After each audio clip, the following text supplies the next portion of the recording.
Saudara pengacara salah satu terdakwa kasus korupsi BTS Kominfo menyerahkan uang 27 miliar rupiah ke Kejaksaan Agung. Apa arti dan dampak hukum dari penyerahan uang 27 miliar?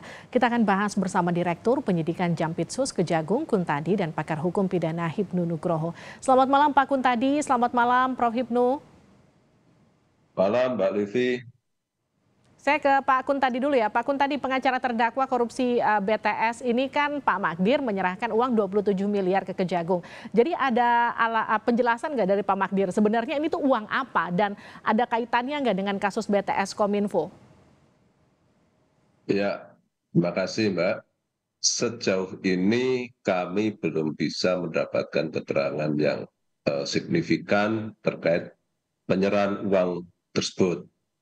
Saudara Magdir hanya menjelaskan bahwa beberapa saat yang lalu di kantor yang bersangkutan telah ada seseorang yang menyerahkan sejumlah uang, tepatnya 1,8 juta US dollar, ya.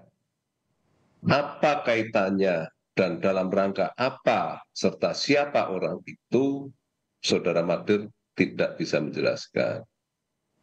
Kalau tidak Demikian, bisa Mbak. menjelaskan, memang ada kaitannya kah untuk kemudian sengaja dirahasiakan ataukah memang tidak mengetahui? Nah, itu makanya pada hari ini tadi yang bersangkutan kami melakukan pemeriksaan Hmm. untuk mendalami sejauh mana sih pengetahuan yang bersangkutan dan apa sih kaitannya, sehingga semua menjadi terang. Apa maksudnya, dari mana uangnya, dan ini tentu saja akan sangat membantu kami dalam rangka untuk menentukan sikap uang yang telah diserahkan tersebut akan kami perlakukan sebagai apa. Baik, Pak Kuntadi tadi kan sudah digeledah kantornya Pak Magdir, apa hasilnya?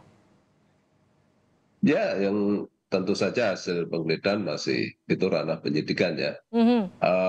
Kami kaji, namun tentu saja itu dalam rangka untuk mencari titik terang, mencari informasi apakah benar keterangan yang bersangkutan, apakah benar penyerahannya ada di kantor tersebut dan sebagainya. Hmm. Ya, Tapi artinya sudah ada titik terang dong ya Pak Kuntadi, meskipun Anda masih belum bisa menjelaskan itu karena masih dalam ranah penyidikan. Pasti ada hasilnya saya, dong? saya rasa masih terlalu prematur lah untuk menyimpulkan itu. Ini kan baru hari pertama ya. Oke, tapi artinya gini, status uang itu sudah bisa diketahui publik? Ya, seperti yang tadi kita sama-sama saksikan, Ya, saudara Mat datang ke kantor kami membawa sejumlah uang Hmm. dan nilainya persis seperti yang bersangkutan sampaikan ke publik. Demikian. Pak Kuntadi, kalau dari penjelasan Pak Magdir kan beliau menyebutkan ada inisial S yang dibilang menyerahkan uang ke kantornya. Setelah kemudian penggeledahan dilakukan dan kemudian hasilnya masih dalam ranah penyidikan, status hukum uang ini jadinya seperti apa, Pak? Ya, Barang sampai bukti? saat ini kami masih belum bisa mensikapi apakah itu akan kami jadikan sebagai barang bukti dan sebagainya. Karena untuk menentukan status uang tersebut, parameternya banyak, Mbak. Ya. Apa saja, Pak?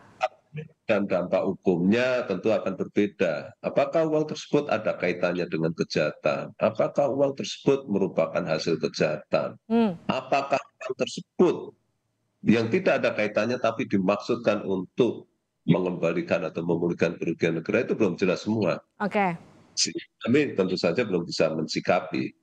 baik. Saya ke Prof. Hipnu. Prof sudah terhubung bersama kami? ya, Oke, kalau iya Mbak. melihat Oke, duduk, suara. Ya, oke, kalau melihat duduk perkaranya, jadi status uang ini seperti apa? ya. Kalau saya melihat uang itu sebagai barang bukti, kan? Pertanyaannya barang bukti nanti mempunyai kualifikasi sebagai alat bukti atau tidak? Karena kenapa saya katakan barang bukti? Ini kan uang dikembalikan dalam rangka sebagai bentuk untuk dalam rangka pengungkapan kasus, kan itu Mbak. Hmm. Sehingga sebagai barang bukti.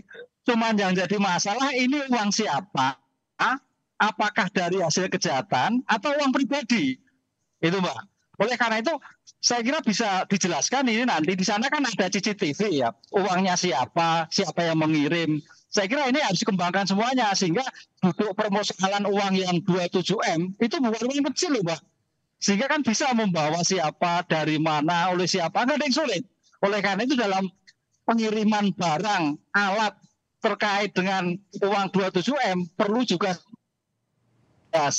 baik alat sebagai barang maupun peruntukan dari alat bukti. Tapi yang jelas dalam teori hukum ketika mengembalikan itu adalah sebagai barang bukti. Apakah itu untuk meringankan hukuman? Walau alam. Ataukah untuk mengembalikan? Demikian juga. Tapi kalau sebagai bagian dari barang bukti, ya itu bukan merupakan alat petunjuk lagi yang menjadikan barang bukti bahwa terjadi ada suatu tindak pidana yang sekarang lagi diselesaikan di persidangan. Oke, begitu. artinya Anda mau bilang bahwa uang 27M ini bisa jadi pintu masuk untuk pengusutan aliran dana BTS? Seperti yang disebut di BAP-nya Pak betul. Irwan? Dan itu membuktikan kembali. Iya, kan tidak ada suatu konstruksi itu berdiri sendiri. Pasti berkait dengan suatu peristiwa tindak pidana yang sedang diusut, begitu. Oke, Pak Kuntadi, ini memenuhi unsur sebagai barang bukti, Pak? Saya rasa masih terlalu prematur ya, karena asal usul dan sebagainya masih terlalu banyak kemungkinan di sini, dan kami harus sangat hati-hati dalam menentukan sikap karena perlakuan dan dampak hukumnya akan berbeda. Oke. Itu, Mbak. Pak Kuntadi, ini kan dalam koreksi saya kalau salah ya Pak, dalam BAP-nya Irwan Hermawan itu kan juga menyebutkan nominal yang kurang lebih sama. Ada angka 27M yang disebut diserahkan ke seseorang dan sekarang kembalinya lagi 27M. Ini ada kaitannya ke sana nggak Pak? Belum tentu juga. Sepanjang belum ada alat bukti yang bisa mengkonekkan, menghubungkan, kami masih akan bersikap melihat uang ini sebagai sebuah barang yang nantinya akan kami tentukan sikap. Oke, jadi penggeledahannya tadi apakah berkaitan dengan CCTV seperti yang di-mention Prof. Hipnu? Ya, semuanya tentu kami dalami lah tindakan-tindakan. Baik, saya ke Prof. Hipnu lagi. Prof, jadi dampak hukum dari penyerahan uang 27M ini apa? Dampak hukumnya sekarang orang memberikan suatu dana ke penyidik itu pasti ada maksudnya, Mbak. Maksudnya apa? Terhadap perkara yang sedang diperiksa, kan gitu kan. Sekarang perkara yang diperiksa itu apakah terkait dengan subjek lain atau ke orang yang sedang diperiksa? Pasti ini keterkaitan. Nggak mungkin Mbak ujuk-ujuk membalikan 27M lagi kan gitu loh. Saya sepakat, Nadir memang harus hati-hati menunjukkan seperti itu. Tapi dalam konstruksi hukum, ilmu hukum, ketika memberikan barang bukti, alat, bagaimana konstruksinya memang perlu penjelasan. Tapi itu adalah bagian dari pintu masuk terhadap perkara BTS yang ditangani. Apakah terhadap tersangka A, B, C atau yang lain, itu lain soal. Tapi bagian keseluruhan barang bukti yang sedang diungkapkan sekarang ini. Begitu. Oke, tapi kalau Pak Magdir bilang uang 27M ini akan membantu meringankan hukuman dari Irwan Hermawan, Anda juga melihat hal yang sama? Prof? Uangnya sekarang apakah uang hasil korupsi? Iya, apakah uang korupsi hasil atau uang pribadi, Mbak? Kalau sebagai perkaitannya dengan hasil yang sedang diperiksa korupsi, saya kira kok enggak. Tapi kalau sebagai uang pribadi, sebagai bentuk tanggung jawab bahwa telah menghabiskan uang negara, bisa. Tapi kan putusannya belum jatuh, Pak.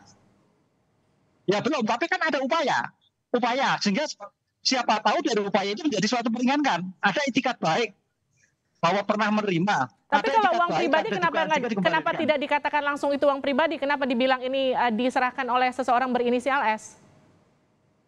Nah, itulah masih ragu-ragu tadi. Makanya pertanyaannya uang itu uang apa? Identifikasinya, uang hasil tindak pidana korupsi atau uang pribadi atau uang bagaimana?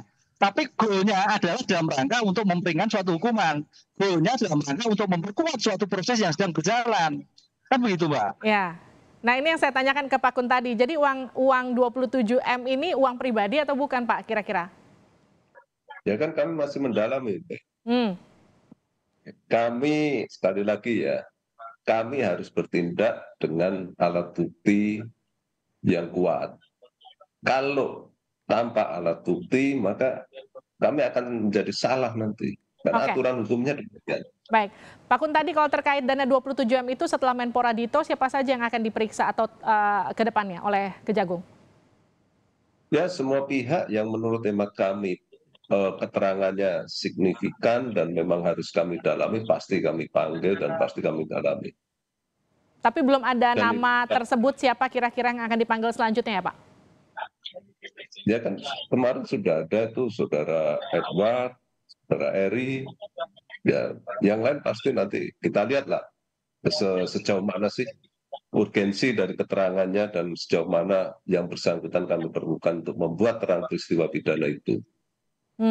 Dan perlu saya tegaskan di sini, dalam hal ini kami masih belum melihat alat bukti ada atau tidak peristiwa pidana ya. Jadi kami masih merangkai ya. Jadi masih kira-kira menelusuri satu persatu siapa yang kemudian berpotensi akan terjerat ke depannya begitu kira-kira ya Pak? Bukan terjerat, kami masih mencari informasi. Oke. Betul. Baik, terima kasih Prof. Hipnu, terima kasih Pak Kun tadi telah bergabung bersama kami di Sapa Indonesia Malam. Terima kasih atas waktunya. Polda Metro Jaya telah